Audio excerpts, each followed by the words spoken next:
Ginagadang mga bara, inaral ng tama ang tamang bugal. Laro ang mga letra, pinadiin ko ang aking durat. Yung dating binabata, ngayon alam na ako paano kumasa. Kaya di na basta, iba na umasta. Lahat tinaya at sakit pinusta. Sa mundong magulo ay nakipagbuno, nagbasag bungo at hindi naglaro. Hanggang mabuo at matutuwa ko, malaman ang tunay sa di totoo. Dami nasagap ng mga bulungan, pero kahit kailan di ko pinatulan. Mas kinalingan at aking inayaan, inuna ang tama imbis kamalian.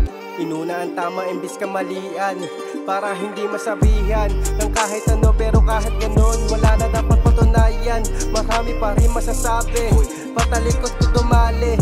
Kala nila tatalab sa aking kalasag, nakastibi ng tangke. Pag umatake, hindi lang ko parang voltahe. Taga pare, madadali, mga gago na sumasalbahe. Pero kahit na ganon pa man ay pabayaan natin ang mga walang bilang. Di na para paglaanan pa ng oras, kasi alam ko na masasayang lang. Masasayang lang kapag pinatulan ko pa itong mga kupal na asta.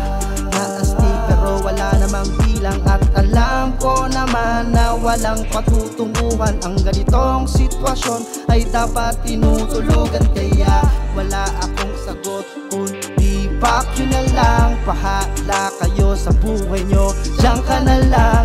Di ako papatol sa mga buang, lalo na sa mga kulang-kulang. Pinanipula ko lahat ng aking mga nakasanayan, pilit ko na tinakasan. Mga kamalian tinama imbis na madurog, mas lalong nilaban ko ng patas. Pinanindigan ko yung angas na dala-dala, ngayon kita ng mga resulta ng aking mga ginawa. Hanggang may napatunayan, di naman sa iniyayabang ko kung paano nakuha lahat ng to'y pinaghirapan ko. Kala mo lang madali pero di mo ramdam ang dinanas ko. Di mo alam kung ano talaga mga pinagdaanan ko. Ngayong abot kamay na yung aking pangarap, di napakakawalan. Mas lulupitan ko pa magpalaganap ng aking kaalaman.